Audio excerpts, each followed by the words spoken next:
Hello, welcome to Those Wargamer. I'm your host, Rob. Welcome to Stream Sheet Day 266. That's right, we're 3 days away from 269, and it's an exciting time. The road to 269. Hello, everyone. Darker Design, Halalex, Skinny Boots, War Machine. Hope you're well. Will, what up, baby? Hope you're well. January. I know you guys enjoyed the game last night. I hope you guys did. Hope. Oh, good. I'm glad you did. It was really fun. Doing coverage is my favorite thing. Really. I do all the other work just so I can do the coverage. So really, really fun. Even if it wasn't TTS. So how are you all? I hope you're well. They all play so fast. Oh yeah, they do. There's a big difference between tournament gaming and just playing with your friends. And tournament gaming is like rapid fire. So yeah, the game was cool last night. Tom was very salty though. He was. Hello, Agent Nagash. Hope you're well. He was. I think Tom's got a thing with the game as is. I think there's a lot to learn, a lot to put out, and it's a very deep and heavy continual cycle. And I can completely understand that. Like the shifting around of units and armies so vastly, it can take a while to keep a grasp of, if you can even really grasp the meta at all. I know there's a lot of people out there who offer services and do all sorts of other things, but grasping a meta completely, it's a pretty bold statement, no matter who's making it, even me. Wargaming Dad, hi babe, hope you're well. Pizza Guardian, what is going on here? Well, today, because I've been live for 265 days in a row, not including doing 12-hour streams for charity and doing other stuff, today I'm just chilling. I'm just going to chill. I've got some Mephitic Blight Haulers to paint. Oh, the screen's still there. Can you guys see? So I'm going to be doing these guys up now. I'll put a picture in the Discord later of how I've got to. So thanks to a wonderful friend of the show, I've ended up with seven of these Mephitic Blight Haulers, which is the perfect Nurgle number.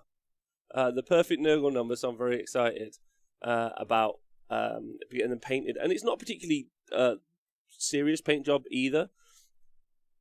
As a painter, I'll answer that question in a sec. Yeah. So today, any questions you got, drop me a question and I'll hit you up. I'm just going to say, no one needs this advice, but as a painter, my main trick is, what's the main colour going to be? As you can see, that Army Painter skeleton bone, sprayed that on, and then I've just blocked in the other colours. Like, it's super simple. Like, that's my paint style. Like, I pick the base colour and I block in another colour, basically. It's because I've got to get a shit ton done. I've got, like, over 30 Plague Marines to do after this. That's not including all the characters, which I'll spend more time on. So it's a lot to get an army on the tabletop. I know you guys know that as well. And my creative juices for what I want to play, as Datcom will point out, I'm pretty certain, definitely overshadow my ability to get those armies on the tabletop at that speed. I've got still my Skaven to finish, some elements of my Tzeentch. I'm pretty obsessed with the Thricefold Befoulment list right now. I wouldn't mind painting up a Beast of Chaos army, so... and I don't want to paint it, I want to have it painted to play with. That's the difference between having painted to play with and the idea in my head has always been the disconnect, which is why, again, I love doing this for work and as a show, so I can have other people on. Bring your painted army. Like last night, if you guys watched the the show, when we did the coverage, there was a wicked Iron Hands list, 3 Leviathan Dreadnoughts, 3 Redemptors, some 2 Tech Marines, and I was like, I'm all into that army. Like, I can't afford it. It's like 600 quid's worth of models, but like, I would collect that army and be like, that's a cool army to play with. And I think that's one of the greatest things about the game generally, is there's so many options, so much variety to play, that your creative juices never really stop. Did you say a few streams ago that there were new Slash Cav? Yes, Skinny Boots. Actually, if you go onto the Games Workshop Warhammer community page, they've showcased all of the new Slaanesh stuff. There's new Slaanesh Riders. There's definitely new Slaanesh Riders. There's 2 types. There's an Archer type, and it looks like there's a Cavalry type as well. So there's a whole new Slaanesh range, which is very, very exciting. Well, I'm excited by it anyway. How do you get faster for tournaments? Are there any tips or tricks, or is it just practice? Will, it's just practice, brother. It's just putting the models out, playing it. And actually, the biggest... I wrote about this in the workbook. One of the things that I used to do is I would just get all the models out and I would put them in my deployment zone at home on my own, and then take them all off and then re-rack. I mean, because there's the mechanical skill of moving your models. Yeah, just do reps. Like Nick is saying in the chat, there's the mechanical skill of just do reps all day long. And then there's also the longest part of a game is going to be that deployment phase. It's going to be get your tray out, get your models out, learn to organize yourself, have some sort of container for your dice and markers. Nick does that. He has a box where everything's all sealed up. I have like a makeup bag. I don't know if anyone has a makeup bag. Makeup box, sorry. Let me just block this bot. Okay, block that guy. It's like a makeup box basically, and it opens out. And should I show you guys? Oh, is it in here? Give me 1 second. I'll come back. I'll show you. It's super cool. Give me a second.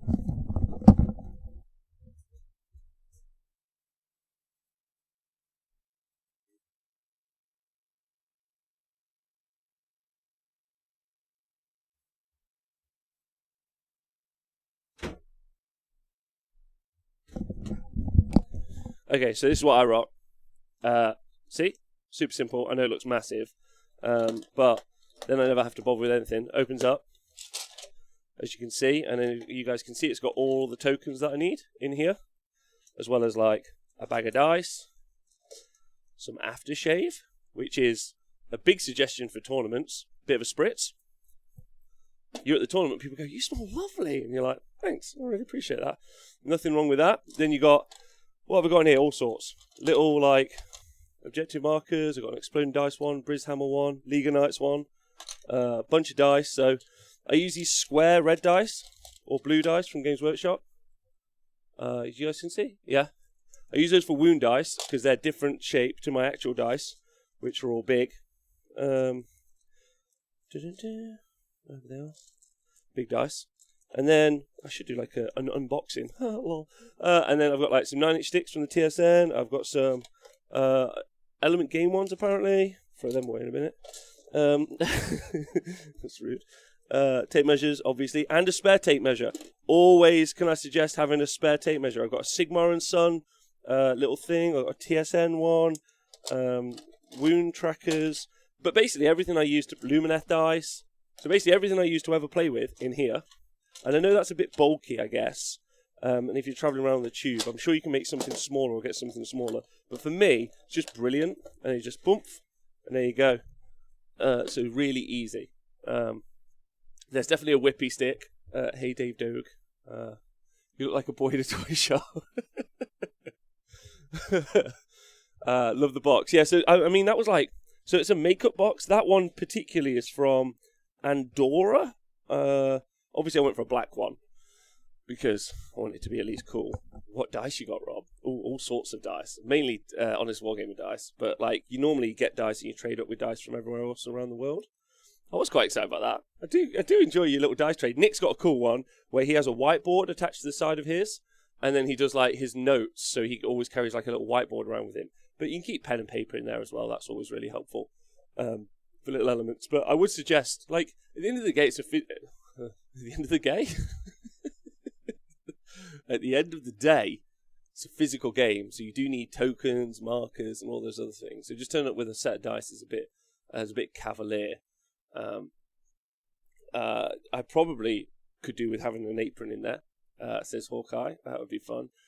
A couple of condoms just in case, obviously. You never know how wild it's going to get. Slanesh fashion. Yeah. Rob's dice trigger by OCD. Yes, I have mismatched dice. Which actually, a good point when me and James played. I was thinking probably one of the things to do is to get matching dice all of the same colour because they're easier to pick up. I don't know. Anyway, I hope that answers that question. But be organised before you get to the games is the easiest one, and then just practice. Those are the two, I would say, tips for everyone to do, that's going to be one of those things. Tournaments are going to have to think about whether or not they're going to give 3-hour rounds at the start of COVID again. Well, start of tournaments after COVID, because people are going to be out of practice, man. Like, they're going to be slow, generally. And I think that's going to be a mess. Oh, Azrank, thanks for subscribing, baby. And, of course, great opportunity for me to say thanks to everyone who does subscribe or supports me on the Honest Wargamer Patreon. Literally couldn't live without you. So many blessings to you, your household, and your generations of children to come. or not, whatever you want, to your ancestors and to your, what is it after forebears? Postbears? That's not right. That doesn't make sense. If you play anything like Gene Stealer Cult, 9-inch sticks are a must. 9-inch sticks are super, super important.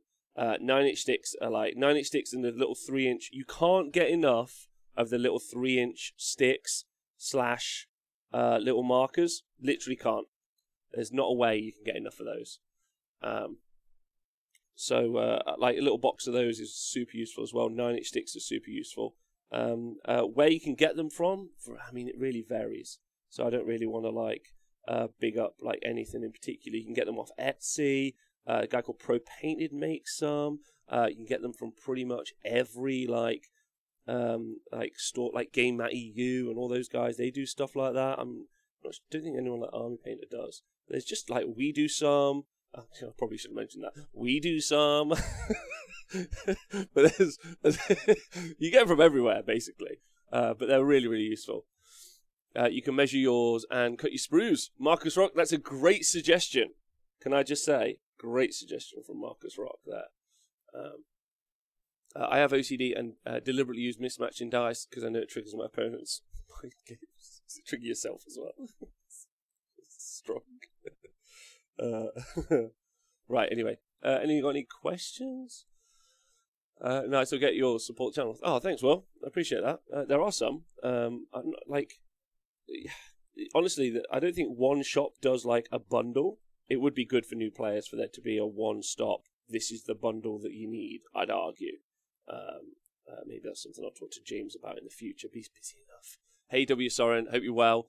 Do you use wound wheels? Hawkeye, no, I use dice. I use different, so I use large dice for rolling, for like playing the game, and then I use smaller dice, and I use square ones as well, so they won't get, like, they're not quite as easy to knock, and I generally use dice, is what I mean. The wound wheels, I don't like them, basically. Hey Milo, how you doing? Starting a Zinch army from a Battle Force box.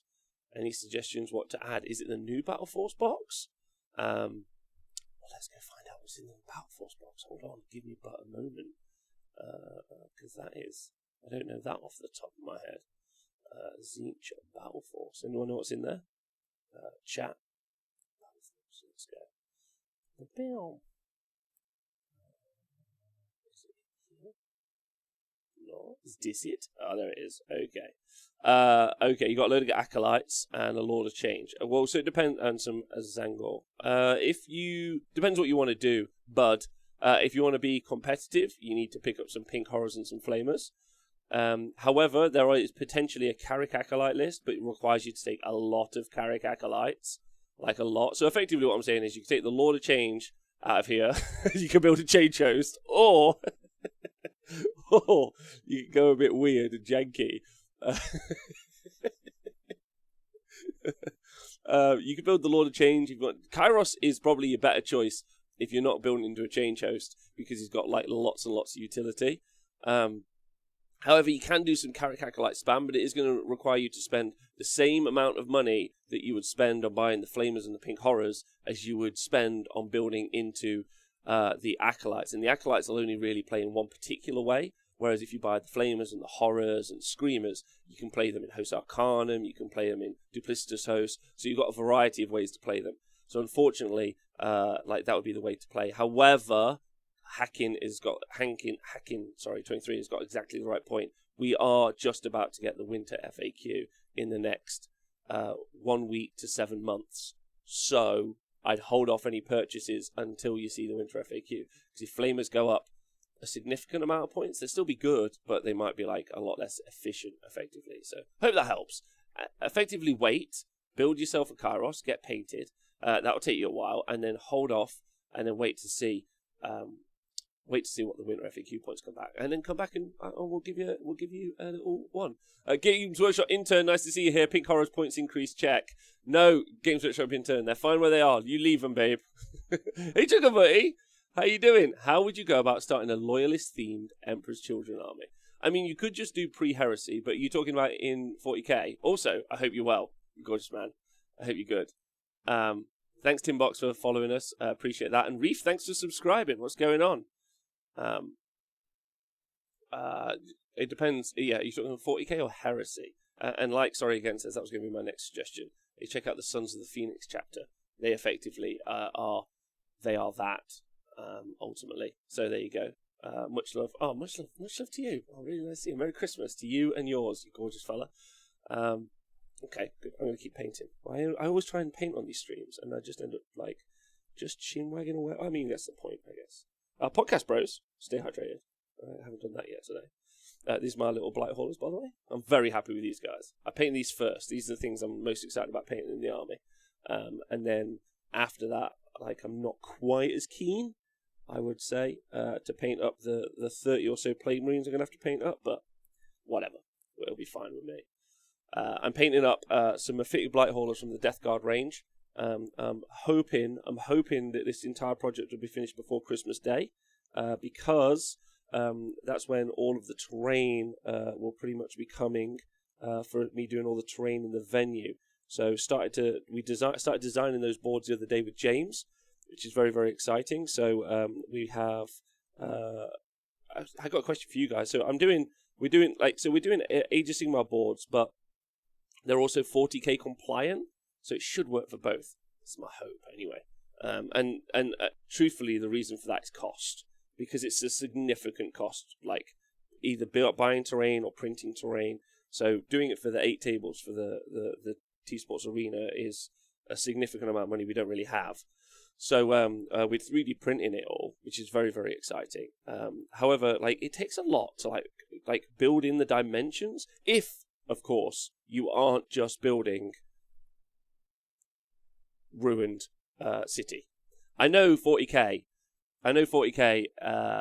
Oh, Dreadwoods, yeah, man. Fuck yeah, I'll drop you a message. 40k. I know the entire of 40k. The entire of 40k. No matter what you read, no matter if you read about like Death Worlds or forests made of glass or poison toxic environments or any of those, I know that is what 40k is set in. However, obviously every battle ever is only happening in a ruined city. Only ever. Not in a live city, a ruined city. With no infrastructure, nothing it seems of any use at all. Like, nothing valuable, just ruined brick. It makes me feel like brick might be, or whatever that cities are made of, is the most valuable resource in 40k. Do you have a quick method for painting flesh? Prepare myself for a purchase of 70 Sisters of Slaughter. Jabs. If I were you, Jabs, I'd do a spray paint that's the flesh, because knowing the Sisters of Slaughter models, you're better off spraying it with a colour primer from Army Painter. They'll have like a flesh colour one. Spray paint it in like the flesh colour, and then pick out all the other detail in like the other detail on top, because getting to the flesh is actually really hard. So just start there, then pick out all the detail on top, and then just give it all a wash. Fucking bam, bam, bam. Where are the toilets? In the ruined cities. Yeah, agreed. Just started painting OBR, says Scott Brent. Do you feel the stank of their old AP rules has worn off yet? Is it safe to tell my friends I'm playing them in 2021? Scott Brent, yeah, man. It's definitely fine. No one, the crawlers are what they are. You can't do anything about them, and they're going to be there.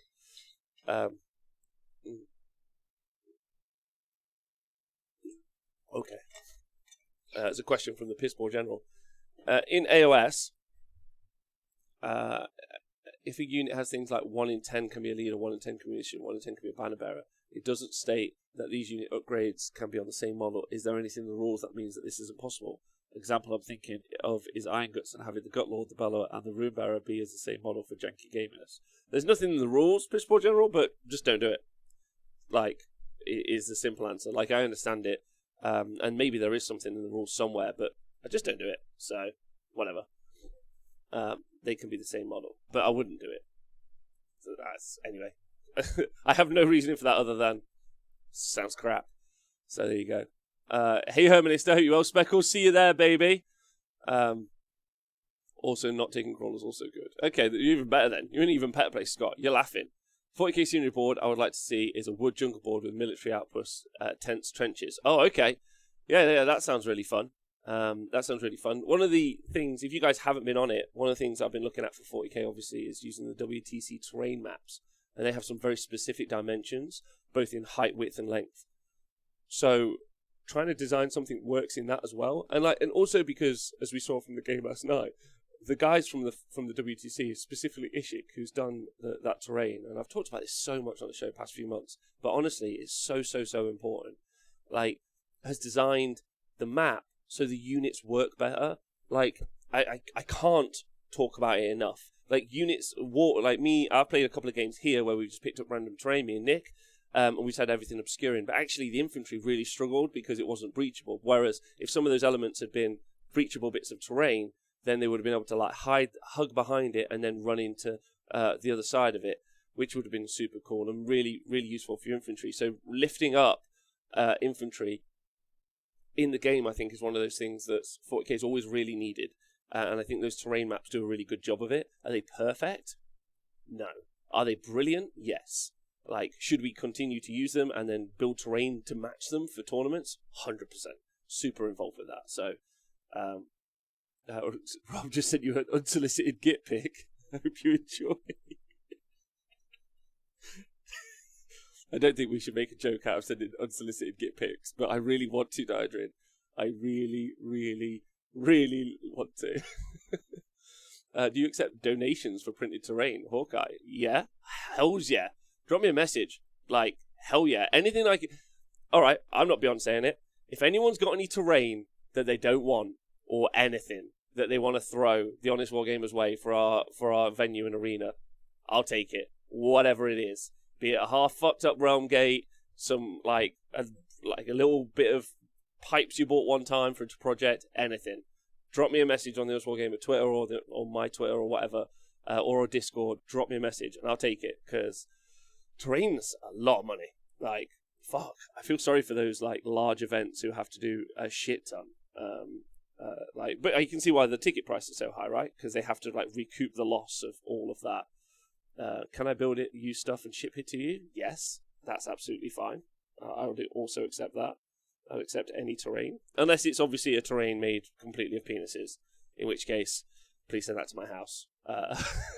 Hey, Chris Frostred, hope you're well. If you guys are interested, there's a little thing in the chat. So Chris, you can see in the chat there, Chris has started 3D printing, or maybe even designing. I'll be honest, I don't know 100%, but I am trying to give him the shout out I think it deserves. He started to do like alternate sculpts for a whole bunch of really cool models, and I think he has a store set up for it as well, which is quite a cool little feature. So that's Chris in the chat.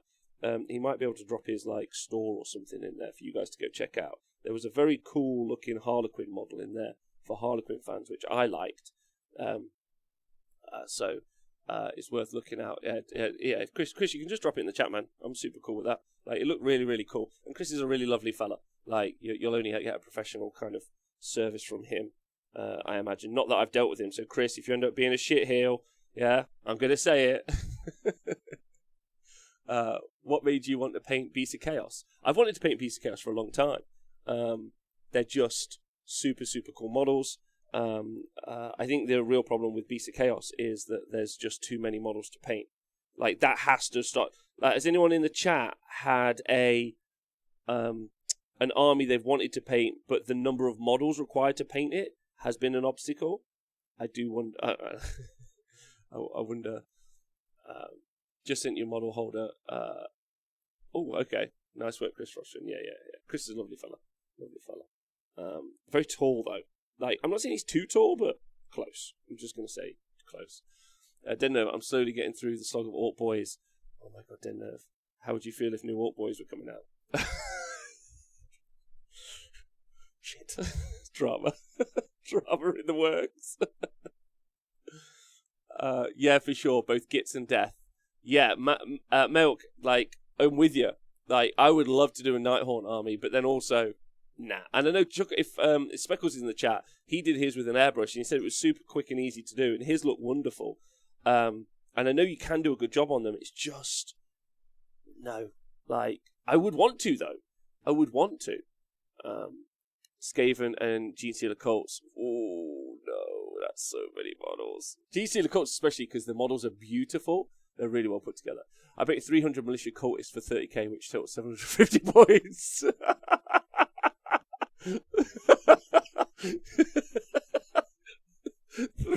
100 models, which is 750 points. And then he says, numbers are no longer an obstacle for me. I have passed through the eye of the needle. Death. I no longer fear death. Fuck. When you start scaling, you're like, neat, I get 20 bottles in a box, and then later you regret it. Agreed. Oh, God. I have a 100-man free guild army in Hammerhall colours. It's taken a year, and I'm halfway. Oh, it's seppuku.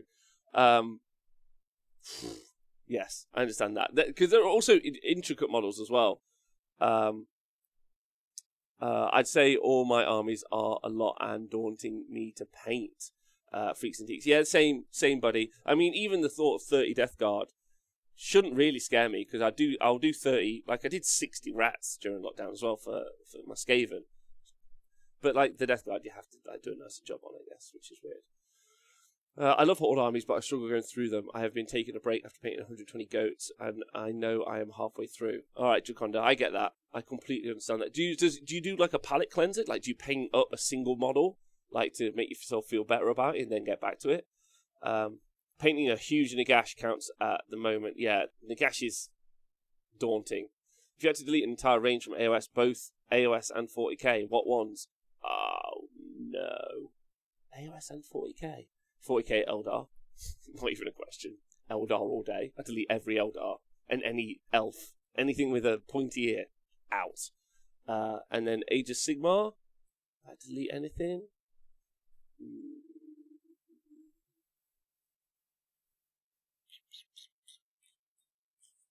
Great question. Maybe Idleth? Like, I'd keep the turtle. Can I delete Idleth but keep the turtle? I'm into it. I hate their lore. Their lore's like, bleh. They live under the sea and they raid the coastline. Like, I'm sorry, Little Mermaid. I don't care. Like, I just don't care. You've got nothing I'll ever care about. I'll never care about anything that's happening with the Idleth story. End of conversation. So, and that's a narrative decision, not anything else. Games Workshop intern, when the total worldwide numbers of orcs painted reaches the numbers that fought at Armageddon, then Orc Boys Re2 activated. Games Workshop intern, whoever you are, I like you. I'm glad that you finally started talking to us after 3 years of taking notes. Pete, the WTC terrain maps are really important in the indication of the amount, type, and placement of scenery pieces. But I hope that the people outside the extra WTC remember that it can be used as just a guide. It doesn't become a fixed format that is religiously adhered to. I want to see more varied aesthetic character of terrain than the uniform concrete jungle events. Pete, I agree with you, absolutely. Pete, that's why I'm using the WTC format terrain types and then building terrain that's different. So with like James is printing me for the venue, we're printing like a very Aztec Seraphon kind of set of ziggurats and warp portals. All this stuff is from printable scenery. I'm then going to like cut it into a piece of MDF wood, which is the size and shape that you would think of for WTC, and then I'm going to like tier it and structure it so that it fits the kind of like the aesthetic, not the aesthetic, the idea and the what's the word I'm looking for? The structure. That's not the word. There's the aesthetics and there's the oh my god, functionality. The functionality of the WTC layout. So the functionality designed, or the functionality that's intended, will be in place, but hopefully it'll look different. That's the plan. That's my plan. There's also a really cool like orc citadel from printable scenery. I'm going to print up the kind of orc walls and use those instead. So I agree with you, absolutely, Pete. Absolutely on your side, and you're my main reason that I'm doing it. So I hope, yeah. They make a pretty cool horror book, though, like Dread Harvest for Sylvaneth. Yeah. I'm off to buy Tears Arena in Earth 2 and rename it the Eel Sports Arena. Thanks, everyone. The functionality. 40k terrain has to be functional because it makes a better game, but that functionality really doesn't allow for very creative-looking board spaces. So hopefully in the future we end up with more creative-looking board spaces that are more functional. Yes, that's what we're looking for. That makes sense. Break up my hordes with big models or a hero. I got a Mail Sword in Gorgon conversion going. That's good, Draconda. Chaos Dwarves. Chaos Dwarves staying. They're in. I tried doing different skin tones on my Gitz army. 12 different tones over 140 grots was brutal. Oh my god.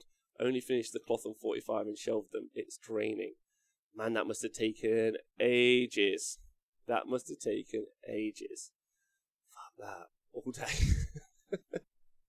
Printable scenery do put out some great stuff. Yeah, there's also some really good Kickstarters for 3D printing as well. I really do think 3D printing, at least for terrain, is going to be the future. Because ultimately you can just put so much out if you end up getting yourself a fairly good one. Again, I don't know much about this. I'm sure there's guys in the chat who'll be able to give you more. I'm taking all my advice off James, who's printed quite a bit of stuff. So I'm very much looking forward to putting some of that stuff on the tabletop and building some really nice themed boards as well, which would be really fun to do. And I don't know about anyone else, but I'm kind of just sick of playing on Imperial Worlds when I play 40k.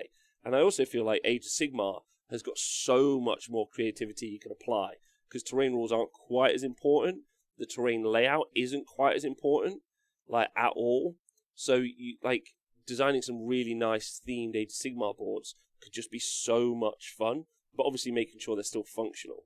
Making sure they're still functional is, I think, really important as well. One of the things we tried to do and express at the Super Series terrain was to make a board that was functional and terrain that impacted the game, so it was at least made the games feel different. And I think that's really, really important, because otherwise you might as well just not put terrain on the board at all, which is super weird. James, not you, James. James, Meg's boyfriend, James. Or wait, what did we decide he evolved into? Did anyone know? I can't remember. I wish I just keep the. I can't believe I didn't mention this. Rob says, Raconda. Rob, what helped me with painting all those hordes? Watching your event commentary, the TTS event on the weekend really helped me get Creative Juice's phone. Oh, thanks, man. Oh, I'm glad. I'd really just like to do tournament coverage anyway. It's super fun. I find it really engaging way of talking about the stuff. So I know one of the questions coming out at the moment, obviously, is the question about Death Guard and, discussing resilient changing from the 5-up DPR to -1 to wound. How good was it that we were able to do a game coverage, which is 2-3 hours, talking about the game that we were witnessing, watching these Iron Hands play with the Dreadnoughts, and the Dreadnoughts being -1 to wound, taking -1 off the damage, very much like the new Death Guard was, and seeing how effective that was. Really, really good. Just tournament coverage, I feel like, is because it's in the moment, it's happening whenever the stories are happening live. Just anyway, you guys know I love it, so whatever. Not long now though, 6 months.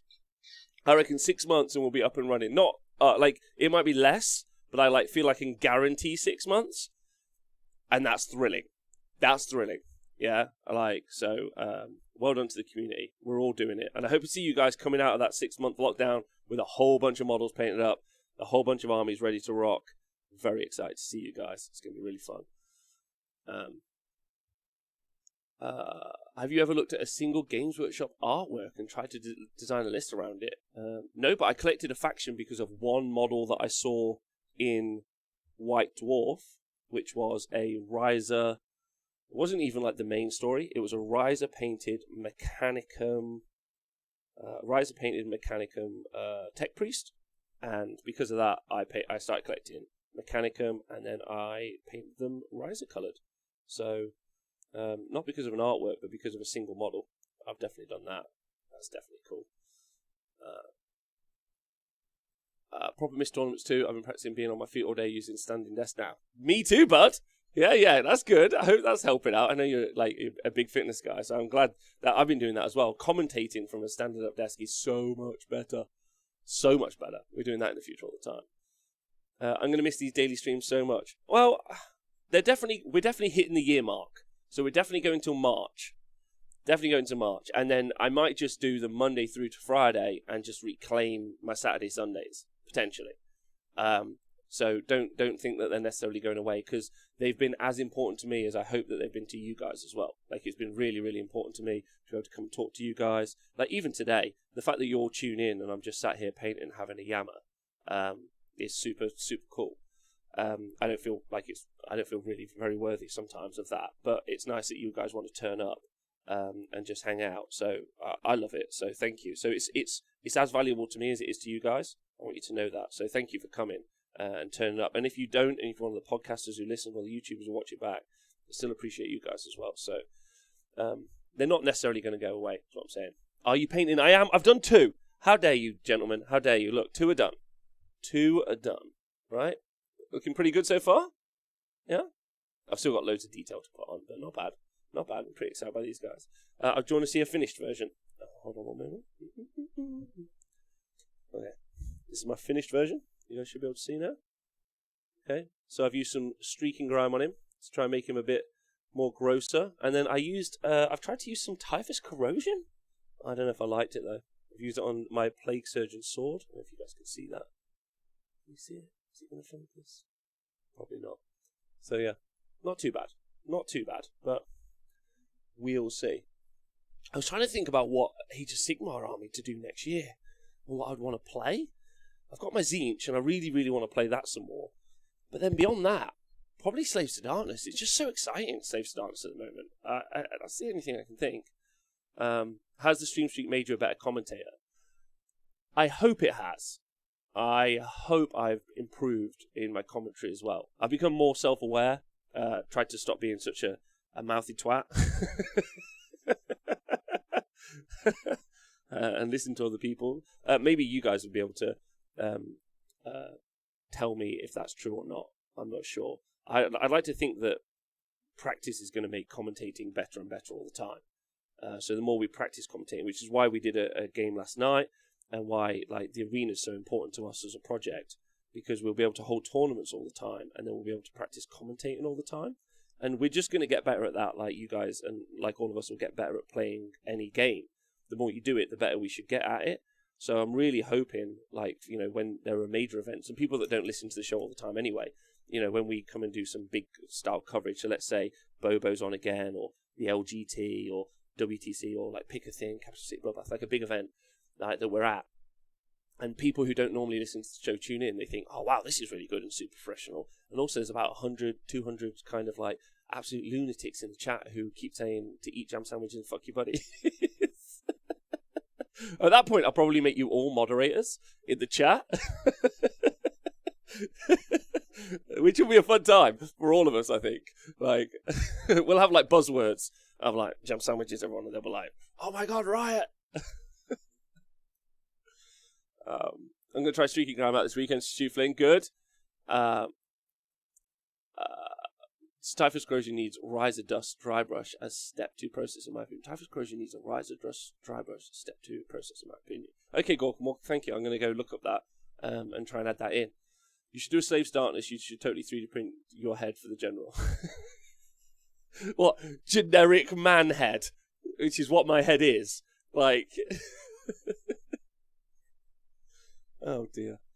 I'm really hoping Broken Realms will reinvigorate Beast of Chaos and Sylvaneth and Nighthorn and loads of things. They don't need to be top tier, just some love to get creative juices flowing. Yeah, I think that'd be good.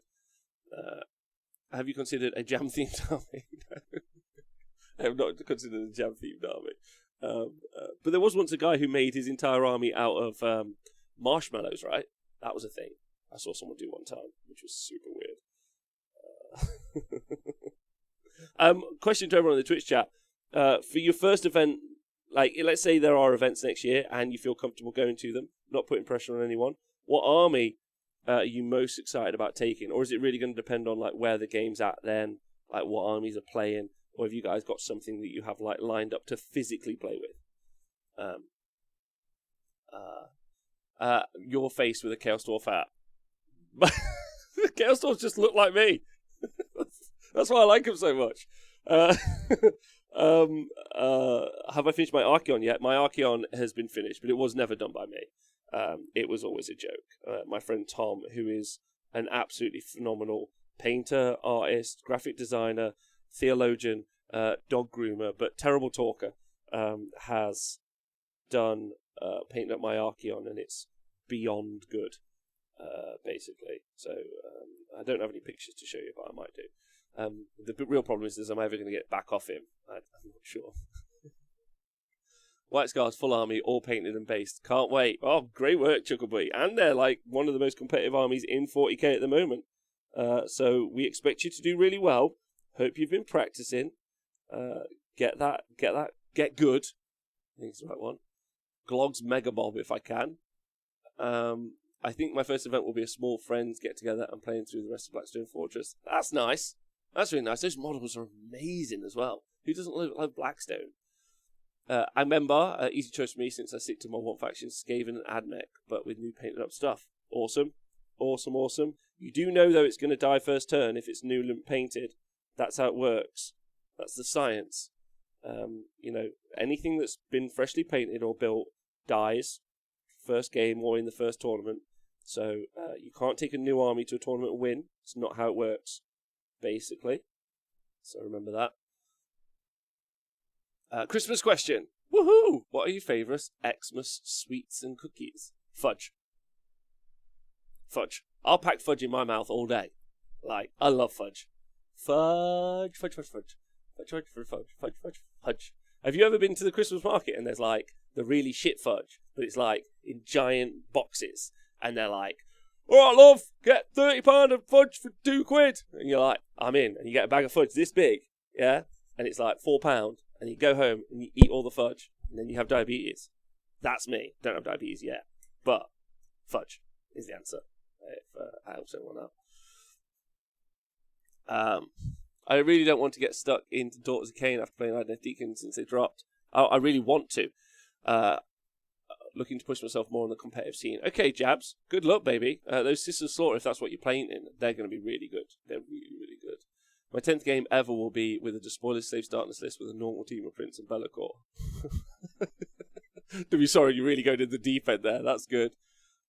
Skinny Boots, you're going to do FEC to start playing this game? Yes! That's exciting. I'm into that. Diachasm, hopefully. It's not going to be Diachasm Games Workshop in turn. No one's bought it. Yeah? Don't you lie. Games Workshop in turn. They're full. There's racks of Diachasm hidden somewhere. I had been looking forward to playing Poxwalker Spam List of Play Company's rules from PsychicAwakenesses.com, but I don't think I'm going to get to play until after the Codex now, lol, so who knows. Yeah, .com. And also, I'm hoping the Poxwalkers become like an important element of the Death Guard book as well. I really do. I'd like the Death Guard book to be like, I really like what the Mephitic Blighter Haulers used to do, where they buffed, and I really hope that stays, where you get like buffing, demon engines, Poxwalkers play a kind of role as well. I could really see that being like very, very good. Really, really good. But obviously we don't know until later. Good work. Brown sugar or chocolate fudge? Just vanilla fudge. Just vanilla fudge. I don't want to like tie up a bit of fudge to a wall and whip it. I don't want to like pour candle wax over the fudge. None of that. Yeah, I don't want to dress it up in a gimp suit and whatever people do. I want plain, boring, vanilla fudge. No messing about. I don't want it to be a Baileys. I don't want it to be like mint cream. Fudge. Just regular fudge. Stop messing about with it. It's just outrageous. Thanks to Fear the Monkeys for subscribing during the middle of my fudge-based BDSM rant. Rob, if you create a war scroll for the new Bugman model, what would you write? Ooh. I would give him the ability to do what you do on the Centaurs, where you can give a unit +1 to hit. Potentially also give them +1 to attack. No. They wouldn't hit as well. I'd give them +1 attack, +1 to wound, but they lose their -1 to hit, because they're drunk, so they're just wildly swinging, but they've got more attacks, because they've got drunk power. And then I would make them, so basically you would have a buff ability to make a unit drunk. So you would have basically infinite courage, so immune to battle shock, because obviously you think you're the toughest fighter in the world. Some sort of shout attack, or ability that says, "Oi you, I'm going to clobber you," and you get like +2 to charge against them. That's another ability. So you give this to a unit, so it's supply liquor to a unit is the ability. Just let's give him 7 wounds, 3 up save, 5 up DPR. That can be his kind of stat line. Give him a boss hammer that like does 4 damage, 4 attacks, 3s, rend. 1, it's a hammer, right? Does 4 damage though. Bosh. Just fucking blopping people on the head. That's great. But his ability is give a keg to a unit, -1 to hit because they're drunk as hell, but +1 attack, +1 wound, immune to battle shock until their next hero phase, at which point they need some sort of like debuff. Maybe they need more buffs to make the debuff worthwhile. But you need some sort of debuff afterwards, after the next turn, where they're half movement, half movement, or if they move at their full movement, they take D3 more wounds because they're just drunk. Right, that's the one. Vanilla fudge, most boring thing Rob is into. How to make potwalkers important. Sacrifice them as ammo for playburst crawlers. Extra damage shots. Oh my god, yes. That would be super fun. Poxwalkers you can jam in the blade burst crawlers. I'm really into that. I do like the idea that maybe you can't, like they do like a cloud of flies thing where you can't shoot anything else in the army. If poxwalkers are in the way, like you must always shoot at the poxwalkers. I know that would be very, very, very, very strong. And then obviously if you can't see them, then you can ignore that. You can straight past them as well. But I think that would be, like, basically if you can draw a line between a unit and the poxwalkers, you have to shoot the poxwalkers first. That could be cool. That could be cool. Maybe that's super strong. Maybe that's too strong, saying it out loud. But random statements of Skinny Boots, but I think I've completely lost interest in 40k. Okay, what is the reason as to why? I'm actually really interested in 40k at the minute. Not so much like the hyperspec competitive scene, but that's because I don't really see it existing right now. I know there's like ITC stuff, whatever, but America's like a hotbed of infection and stupidity, so we'll ignore that. But like, I'm excited for when it comes back and start playing games with all my buds. So I'm quite excited by it, personally. Really excited for Age of Sigmar, but also like there's a bit of a shadow over Age of Sigmar at the minute because you know that the new edition's coming around the corner next year. So I'm kind of like, well, what's going to happen? Do you know what I mean? So, which is weird, whereas I know we're in the new edition for 40k, so I kind of feel more comfortable with it.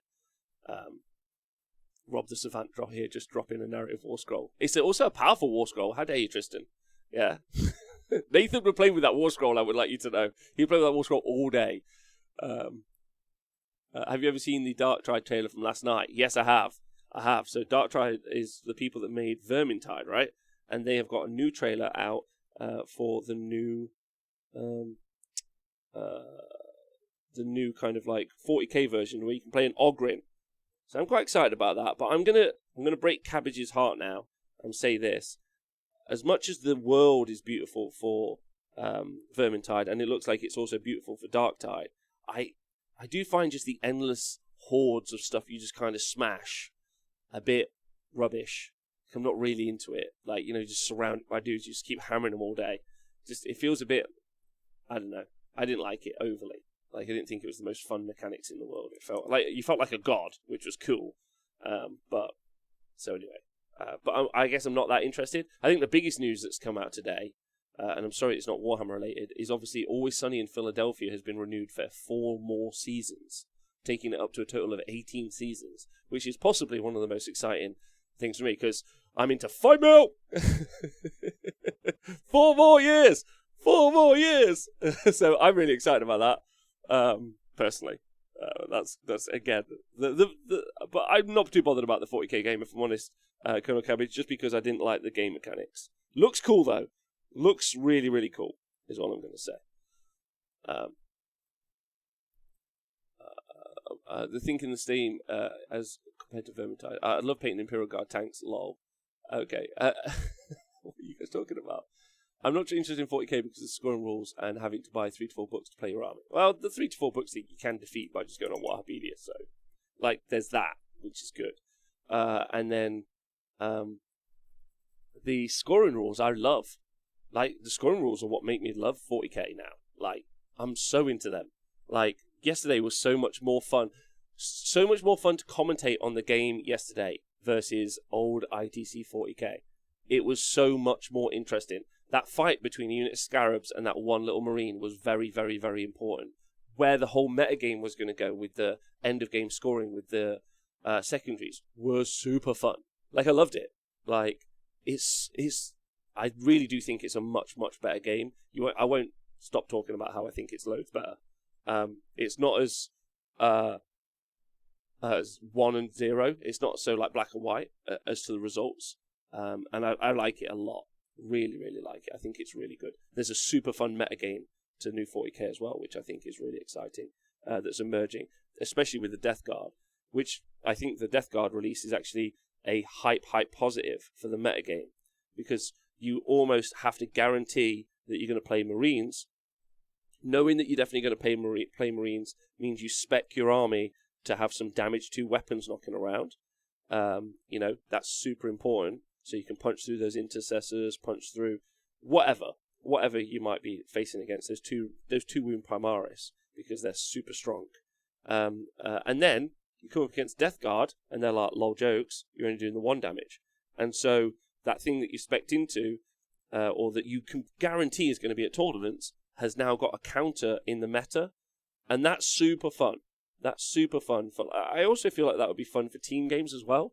Like if you could match up the Primaris hunting army into the Death Guard build or play, then the Death Guard, for the team matching process, you end up with a strong kind of counter, which is quite fun. So I'm really into that. Objectives is what really got me back into Warhammer in general. Remember when old Warhammer Fantasy Battle was just kill the other army? Yeah, the objectives game is where it's at, all day. I am really disappointed with actions in 40k though. I do think that they've super missed the boat on the actions thing. But other than that, I think it's really, really good. I found out the new 40k lore engaging at all, whereas the Broken Realms obviously was really interesting to me. That's fair. I would definitely say that the team behind the lore for 40k at the minute are really weak.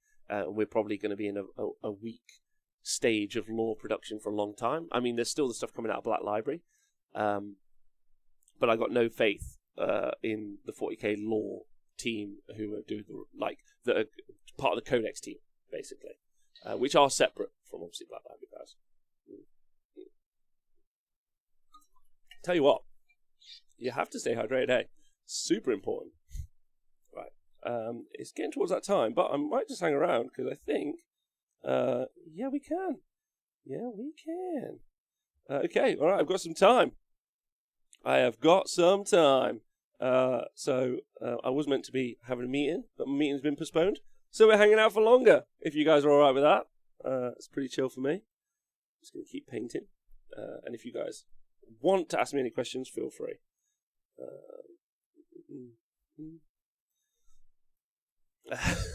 Oh yeah, I don't know why this is remotely interesting, but I appreciate that you guys are here.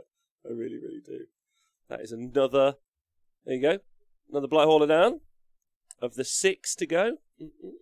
Gribbly boys, very excited about these guys, and then I can guarantee, because I'm really excited about them, they're going to suck in the Deathwatch Guard Codex, which is why I think it's been delayed. I think GW have heard that I'm collecting them, and so they've just taken it off production so they can just make the Mephitic Blight Haulers suck. But whatever. We all know Seraphon have disgustingly good book, but why are Razordons so good awful, and what could make them competitive? Mat Readiness, I don't necessarily think that they're awful in any way, shape or form. I just think that they are. If you could give me Razordons in another book, I'd take them all day long. There's a bunch of books that if I could take Razordons, I'd take them, especially in ones. I just think it's that the rest of the book is so strong that that's why they don't get a look in, personally. So I'm not on the same. I'm not on board with you on that one. But of course, you're welcome to disagree with that statement. But for me, I don't think they need a rewrite. I think they're fine, personally. Croxalor could do with some love. Rob, you should grow your beard, see how long your beard can get. I just get a bit Mormon-y. I get a bit Amish. It goes very wide. And it's it's a whole vibe. Plus, if I'm going to commentate some big events next year, they can't be look, it's another neckbeard. Do you know what I mean? I've got to be we've got to get the normies on side and get them in our squad, and then we can slowly convert them into being fucking weirdos like us a lot. Just got to drag them over. So, do you know what I mean? That's why I had to get rid of the fucking. Did you see my ponytail that I used to have? Did you see it? I looked like a menace. I bet people would invite me around their house. I look like a proper Rogan. I'd cross the street if I saw me, which was the point, I think. Why is this dog sad? Because he hasn't got any treats yet, because it's not Christmas. He's looking forward to Christmas. He's waiting. Oh, look at the little fella. Come on. He's just waiting for Christmas, that's all. For Stormcast, Yeetwing. I like this called Yeetwing now. Do you think smaller lib units, 15-20, would be better, as good as gives you more points to other stuff? Potentially. unit of 20 could be good. I'm really in favour of those Hurricane crossbows, long Vanguard Raptors, but I am going to have to see whether or not that is a viable list. So I might do a couple of TTS games with it and see how it plays. I mean, I'm glad it doesn't seem to be doing overly well, which is good. Like in the competitive scene, because I would be upset if it was doing really well, because I think it's such a boring experience for the players, such an experience for the experience for the viewers. So I don't want Yeetwing to be a thing. I really do think like that anything that makes everything happen in turn one is worse for the game, personally. But I don't know. It's a matter of normies, lol.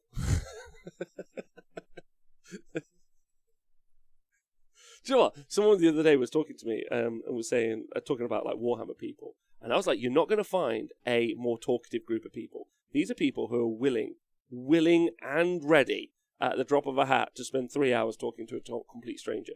Like, and even if you're not like sat there right now and be like, I'm not the most talkative, Rob. Like, you know, you will be. Like you're like coming out of your shell and playing Warhammer. Like, it's the future. That's why we all go to these events. It's so good. It's so good. I think they're the best people. Anyway, that's what I'm going to say. I mean, there are some shitheels as well, but we'll ignore those. And they normally listen to 40k lore, so that's fine. Let's get them out of the way. What's my favourite faction to paint or play?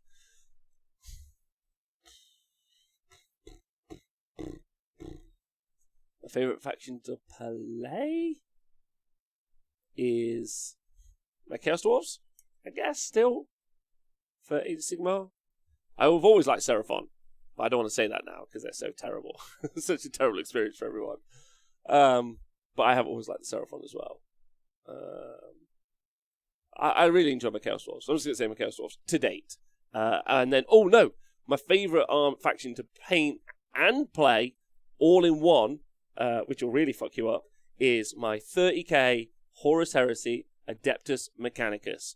So much fun to play. You have a train, a Triaris armoured conveyor. Inside that, I used to put 20 tech thralls, which are basically 2-point idiots. They're dead zombie morons with a gun that's terrible. Yeah, they're inside a Triaris armoured conveyor. They run around the board. Then you've got some Myrmidons, and they're like there with their axes, and there's an Omnissiah, and everyone's like rubbing oil on machines, and it's getting really weird, and then you just battle it out. My favourite army to play. My favourite army to paint as well, because they look amazing. New 40k Mechanicus stuff looks awful. Absolute terrible.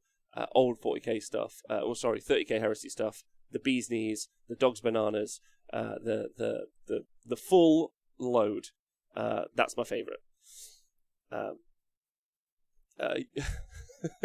Train, you say? It's a train. Have you never seen it? Go on to Forge World, Triaris Armored Conveyor, and it has an amazing attack. It's got a shock ram basically, which used to do like AP, like penning hits or whatever the fuck they were.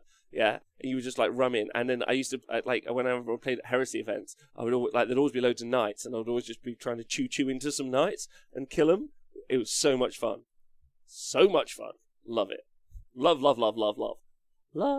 I would love that to come into 40k like whole now, but they're not putting those models in there for some reason, and it's the saddest moment ever. And they look great.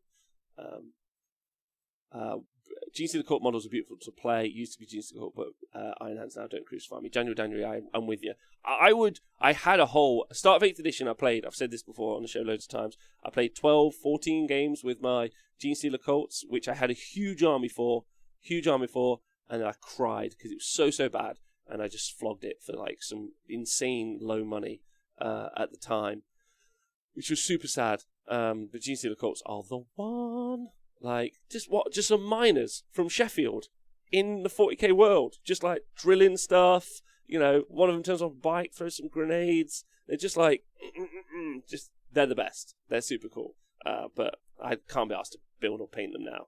So one day I'll go back to them, but not today. I would like to point out that most events I've seen for Warhammer have a charity raffle, and no, it is mostly Warhammer. I would like to point out that most events I've seen for Warhammer have a charity raffle. I know that it's mostly. I don't know what that's in relation to, Double Soren. Sorry. I got sexual. Niche as fuck, Rob. Yeah, I'm not trying to be niche. I'm not trying to be that guy. That's just been my favourite Warhammer experience to date.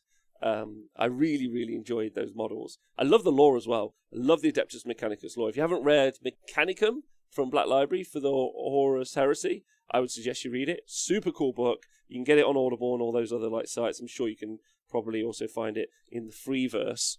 That's right. You can't stop the signal now. So there's the potential to go find that somewhere. And I would advise listening to that. Super fun. Super fun. And super weird as well. Like Techno Arcana, weird and creepy. Like, just really good. And I've always felt like that techno magic has always been like a really cool vibe. But that's because I'm a big Babylon 5 guy. And like after Babylon 5, if no one knows this is super niche. There was a TV show called Crusade, which is only on for a season, and in that they had techno wizards or techno mages or something. Terrible show.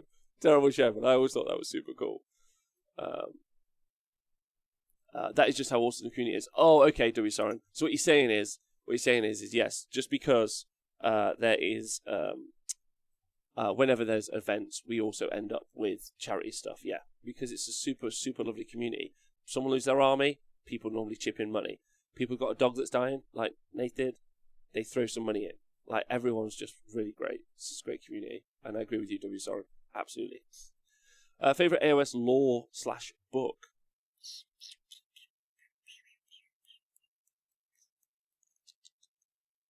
Maybe The Wrath of the Everchosen? Maybe. I really liked that, and I really liked Forbidden Power. It was a shortish book. As for the actual narrative from Black Library, I'm yet to find one that I think is decent. So,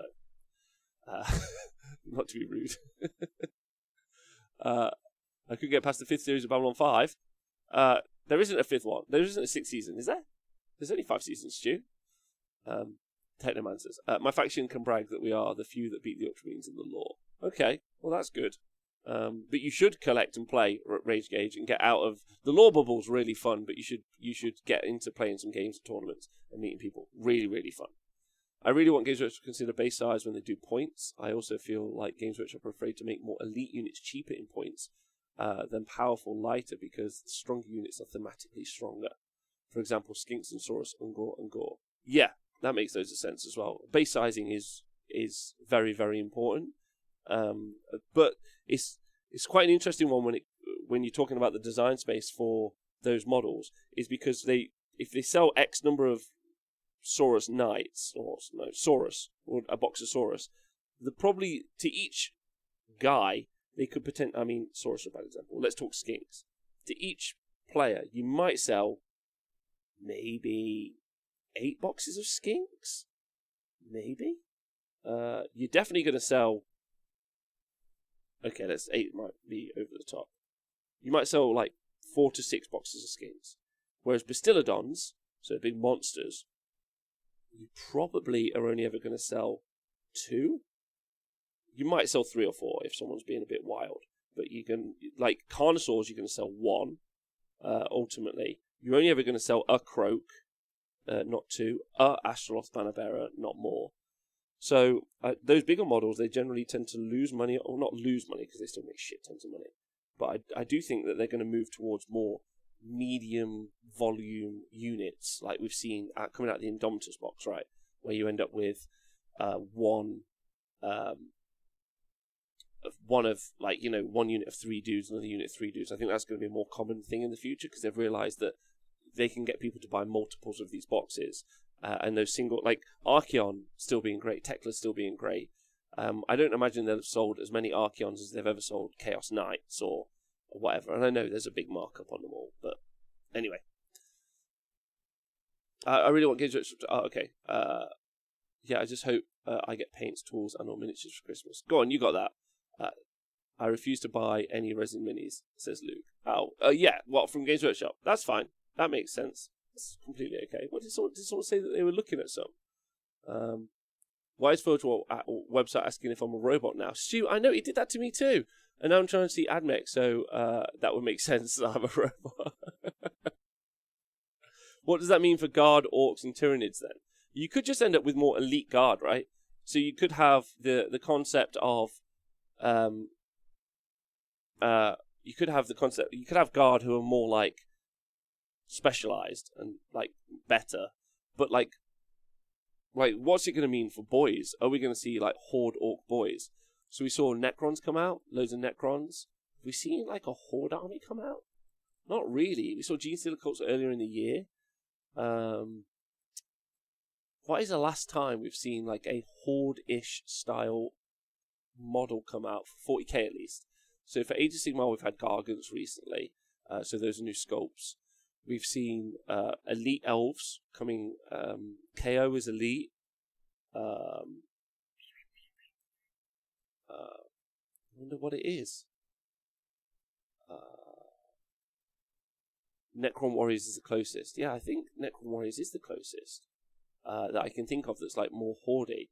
So I really think, that really distracts from the concept of guard though. Yeah, they have specialists, but a lot of their flavour is their numbers. Yeah, I agree with you, KG Roos, and I'm with you. Maybe they'll just end up like... But then you could only take 10-man guard squads anyway. Like so when you played for 30k, so like you would have like blobs of 20 or 40 Solar Auxilia.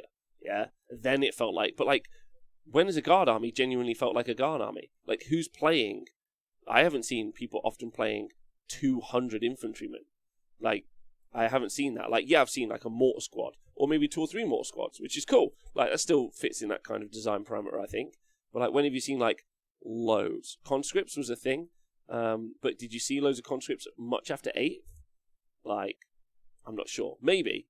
But like, they nerfed them. They nerfed...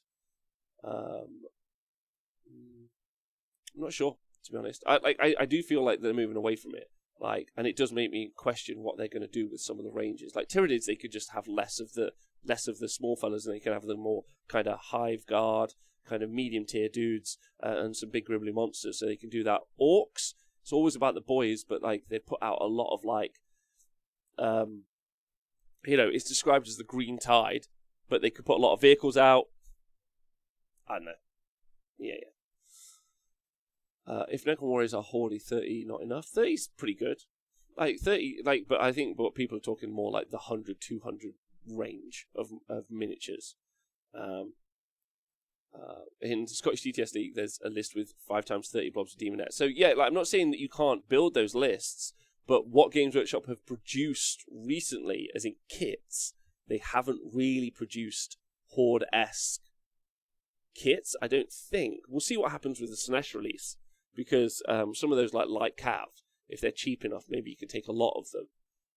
But I haven't seen a kit recently that I can think of, unless someone can bring one up for me.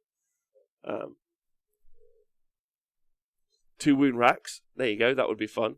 Games that struggle with guard aesthetic because they can't copyright World War One or 2 tanks. I think we are going to see a new guard range. I think that's definitely true over the next year or so. And when we do see that new guard range, I feel like that guard range is going to be a complete reimagining of the guard, ultimately. And I think we're going to see all sorts of stuff. I think we'll see Death Corps of Krieg come out in plastic. Definitely got that vibe. I'm not sure why. I'm just got that vibe coming. And I think there's going to be some really, really interesting stuff coming out of Games Workshop for the 40k armies at least.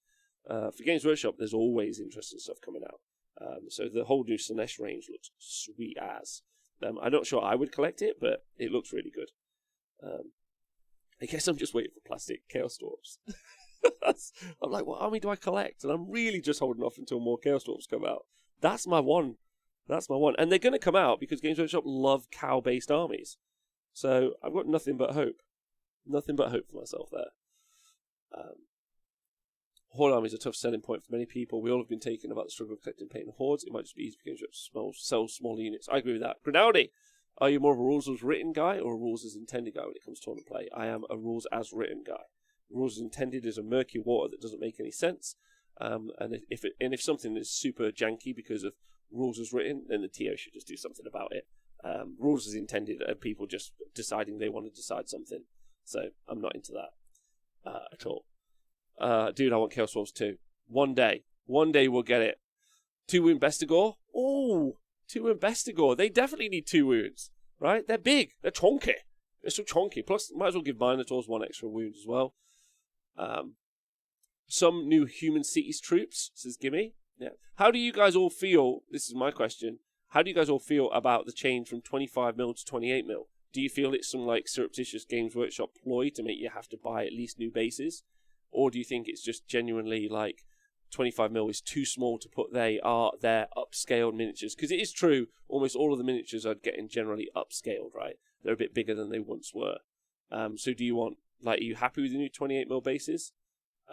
You know, it's not lots, but it's definitely a thing. And while you decide to answer that, guys, I'm going to have a more suppy water.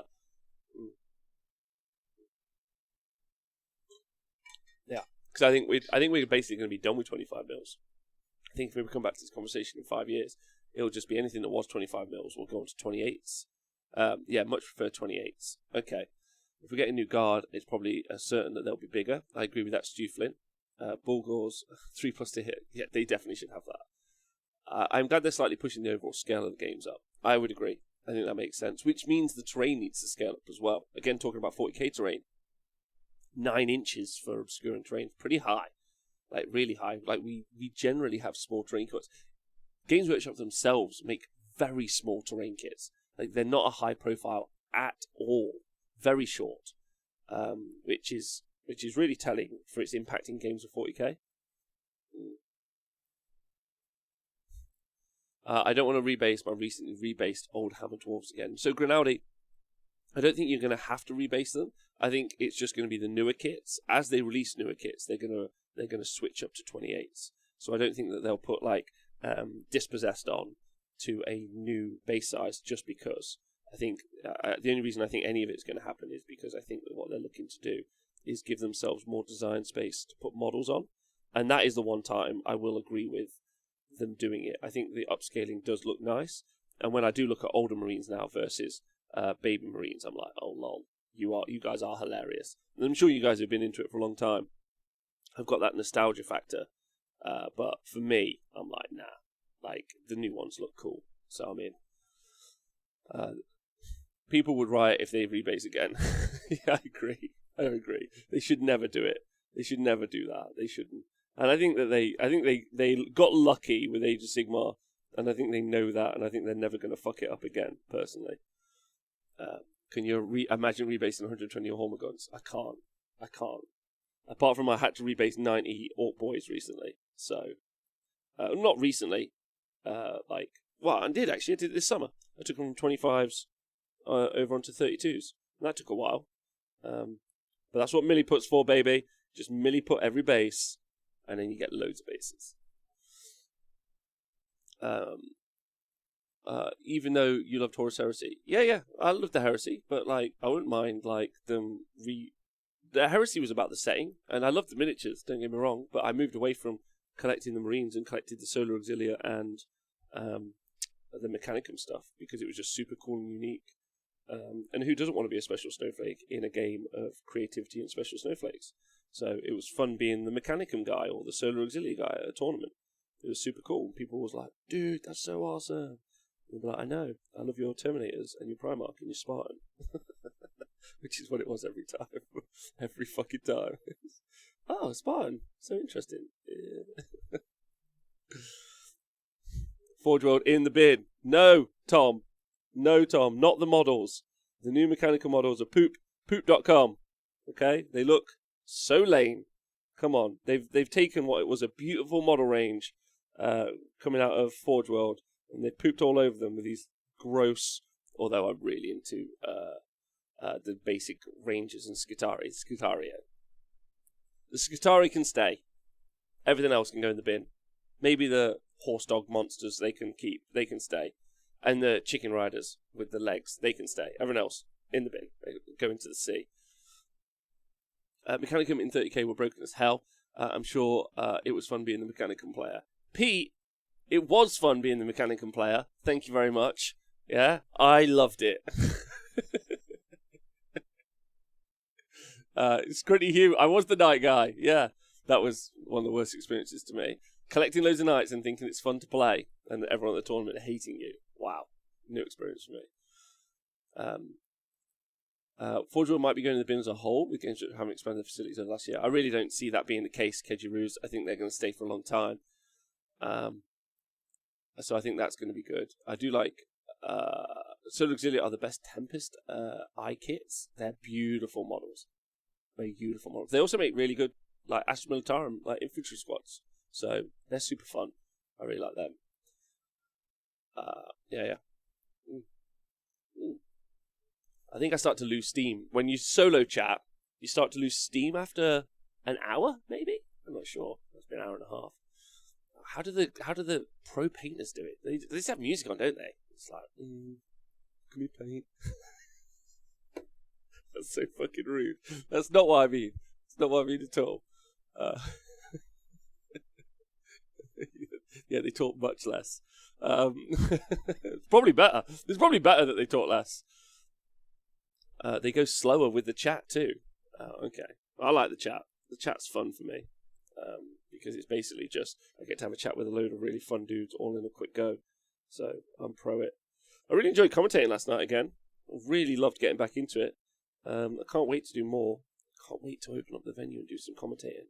There's so much room for growth, like, to learn. Like, me, Tom, Nick, all of us can, like, learn more and be better all the time.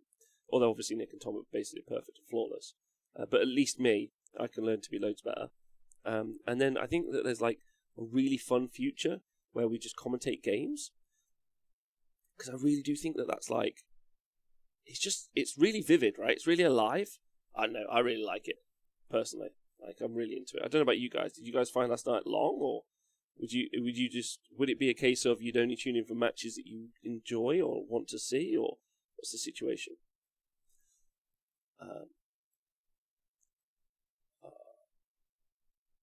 So have you seen the new Adeptus Titanicus Mechanicum Knights? They have obvious print lines from the 3D printer. So yeah, they always do the masters on the 3D printer, because they like for Forge World stuff, generally.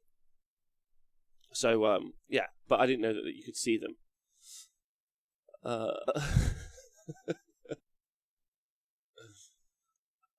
Right, so what's everyone saying? I need more Twitch dollars than I'm missing the cocaine. What? That was actually a draw, interestingly. I really love to see it. Prefer AOS stuff, but I often see 4K too. Okay, I'm glad you like it. One day we'll have very small, quiet camera Jones. That'll be fun. One day we'll get there. That's not as long. I think in a tournament scenario, we'll have more stuff to talk about when the table falls into a lull. Zip Zap Wrap, I agree. I think one table is also a bit long. I think now multi-table coverage is just the way forward. Not that much 40k, so there must be an army I like and know the rules. It's fair. As soon as the camera's turned off, the animals come out and play, and somehow a draw happens. I don't know how that happened, but okay. You should stick with it to the bitter end, is the real answer. Or maybe there was collusion. That's right, collusion in 40k, the current topic of the week, which we have not yet discussed. Am I going to discuss it? I don't know. Don't know if I give a shit, to be honest, because it's ITC, so I just don't care. Is that okay to say that I just don't care because I don't care about the fucking points? Hasn't it always been a grift? Like, I was talking to Pete and Val the other day. I was like, so you have to go to the American events to win the ITC? And they're like, not technically, but kind of, but not technically. And like, so yes. Like, yeah, yes. So, it's basically an entire worldwide system to make everyone have to fly over to Las Vegas for their one event a year. And it's good grift. Like, I'm, like, really into it. Like, big pros. Like, fucking great work. But ultimately, that's how it works, right?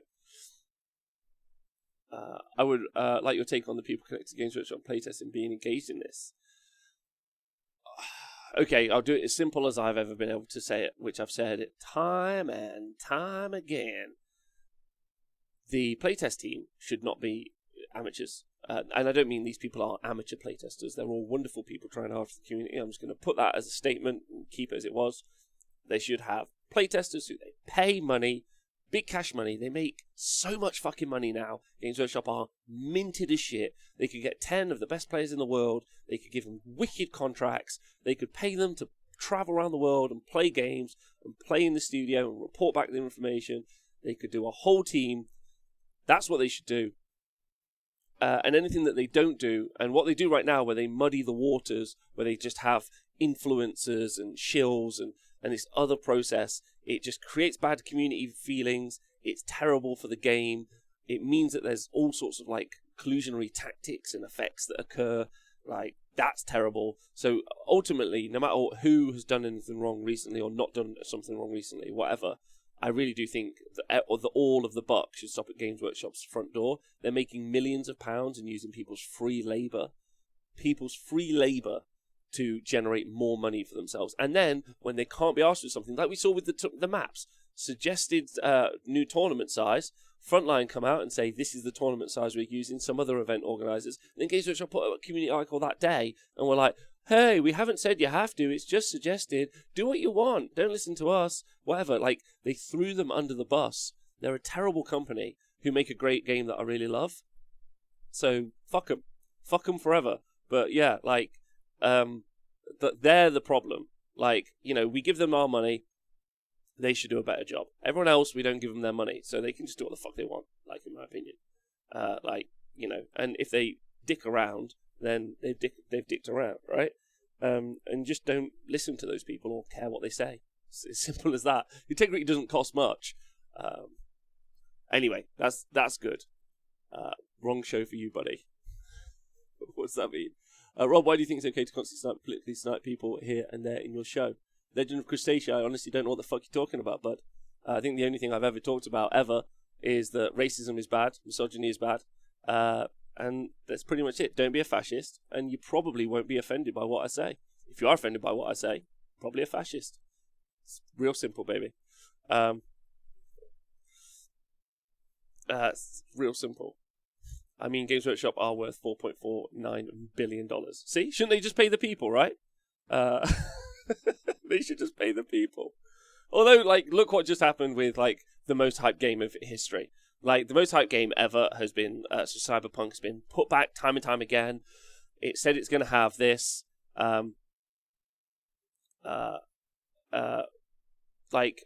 was it? It's been put back time and time again. They used crunch, which is like a computer game term, or generally a gaming term, like an industry term for making people work overtime or long hours, whatever the fuck that is. And then, so that's been really bad. And then when they finally delivered on the product, it seems like it's unfinished, really buggy.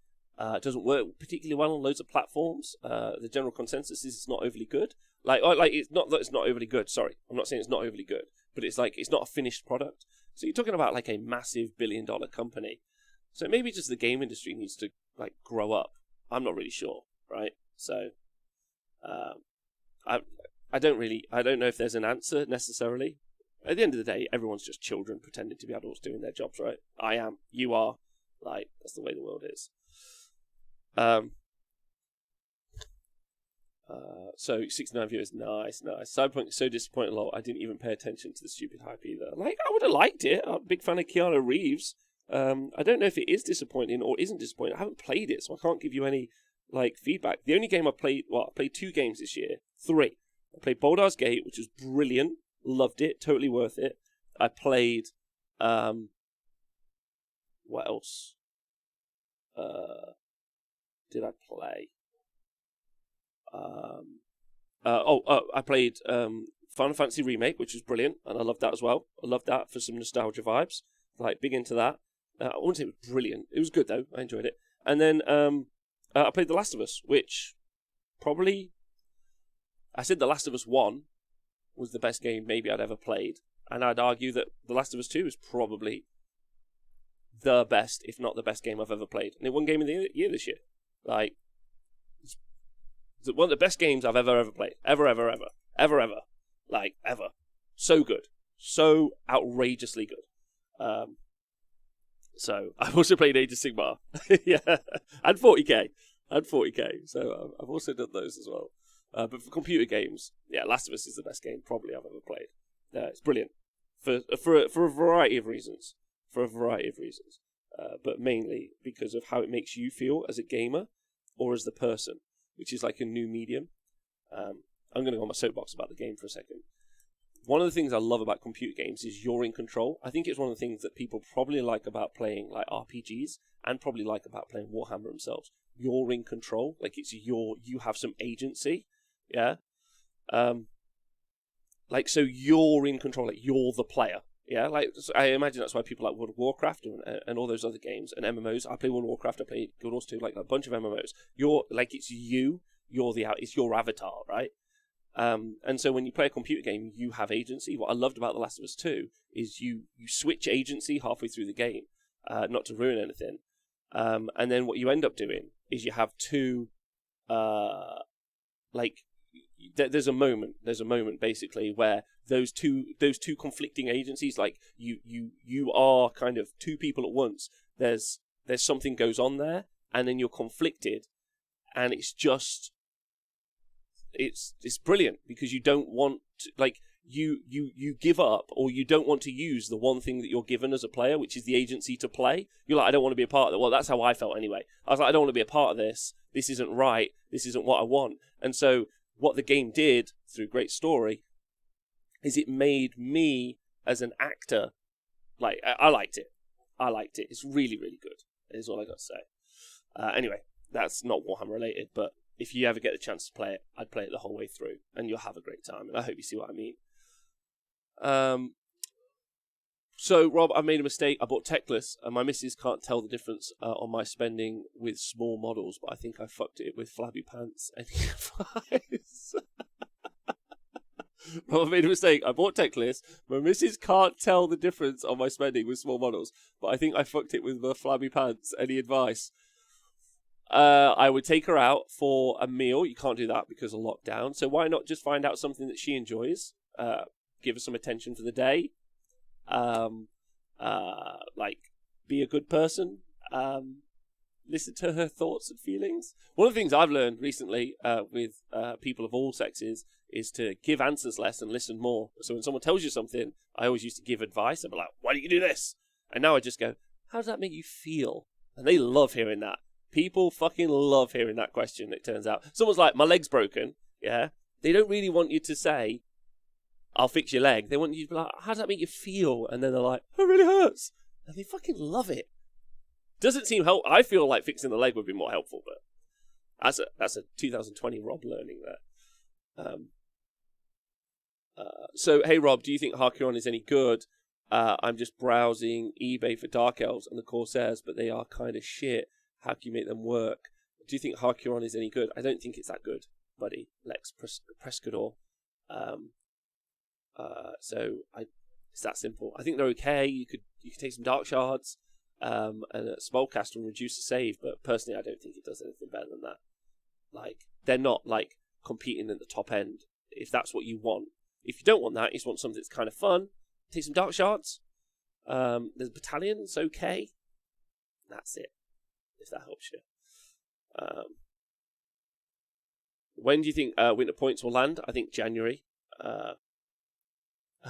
Empathy is the OP strat for making people like you.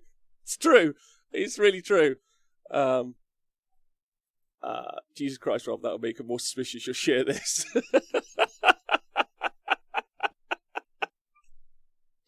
Okay. Next plan, Bolt of Stench. Instead, say that you didn't buy it and you got sent it by me. Yeah? From the show. Because you won a prize, Bolt of Stench. You won a prize from the Honest Wargamer. Get her on the show. Wait, hold on. I'll just clip this. You can clip this now.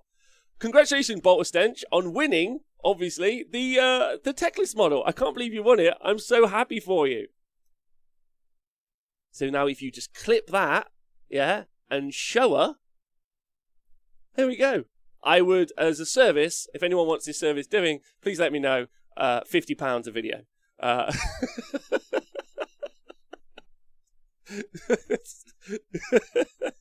feel like that's a good tax for lying to people, but I'll take it.